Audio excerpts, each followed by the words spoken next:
Onwards into the simulation scriptures. Question 4. When does this simulation end? A fantastic question. One of the first ones that dropped into my head when I started reading the simulation scriptures. Even before it got answered, this was in my head like, if we are in a simulation, then when does it end? Because sometimes it's okay to be here in the simulation. Sometimes it's fine. Other times not so much, and I just want it to end. I mean, maybe that's the sign of a good simulation or not, when it just challenges you so much that you ask yourself, what am I doing here and when is it over? Fascinating, though. Fascinating. So let's just get right into it. This simulation ends 40 years after World War III, or when you die, whichever comes first. Kind of blunt, isn't it? Just right to the point, no sugarcoating. As it is written in the New Testament, Programs, Book 8, verse 12 through 15. You will hear of wars and reports of wars. You will see the end of times come to pass. New methods of death shall be invented. New diseases, both natural and unnatural, will plague humankind. Blackouts will roll across the lands of men. Financial slavery will enchain the masses. Famine will drive hungry populations to overrun borders and flood neighboring countries. All these things must come to pass, but the end is not yet.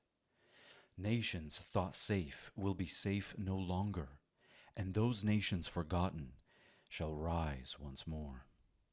The borders of countries will change. People will be displaced. Homes held for generations will be occupied by foreigners. All these things must come to pass, but the end is not yet. The world must burn. Millions must die. All according to true history, all according to records kept. All these things must come to pass, but the end is not yet. The end comes to pass 40 years after the end of World War III, or when the player is killed, whichever comes first. Study the simulation scriptures. Preach the simulation scriptures.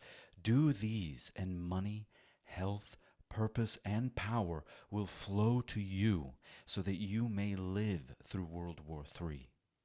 Do these, and money, health, purpose, and power will flow to you so that you may rebuild the world after. And that is the end of question 4. So, some commentary right off the bat.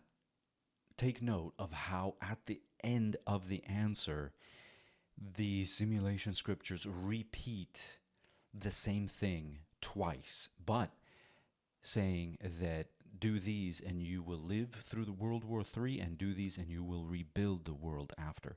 My take from that is the reason it repeats that is that you, me, we will have the money and the health, the purpose and the power that we need because we need it for those purposes. And we will need it not only because we want, who doesn't want money and health, but because we need it to get through World War III and to rebuild the world, because after all, this is hard mode. And then the biggest thing here, right, which is that the answer, the end comes to pass 40 years after World War III. So it doesn't give us a concrete answer. It doesn't say the end of the simulation is in the year 2055 or whatever. Because, and I think I know why, because if it said that, then maybe subconsciously or even consciously, you or I would be like, all right, well then I just need to get to 2055.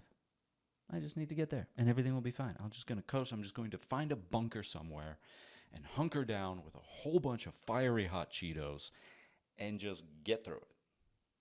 Right? And so by not telling us the exact date, it's helping us. It's helping us to keep studying the scriptures, keep preaching them, and not go hiding in a bunker somewhere. Okay? That's my take on it. What do you think? What do you think about this simulation scriptures not giving us exact date? What do you think? Do you want an exact date? And if so, why? Do you not want an exact date? And if so, why? What do you think? And then, of course, the second major part to this is that 40 years after the end, or when the player is killed, whichever comes first.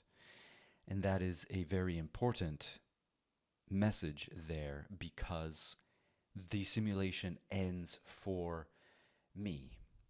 If I get killed, it ends for me. It doesn't end for everyone else. They are still playing this massively multiplayer simulation. They're still going through it. They're still playing it. They're still having a grand old time.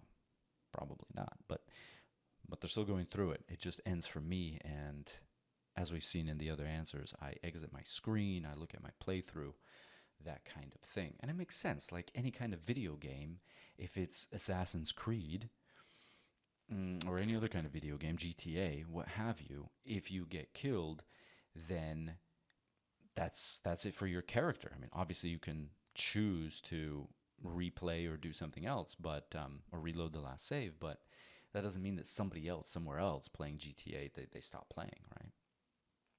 Very important distinction. Fascinating. But maybe you interpret it somehow differently. If so, I am curious to hear. So let me know if you interpreted this passage differently. I'm always curious. I'm always curious about this kind of stuff. So yeah.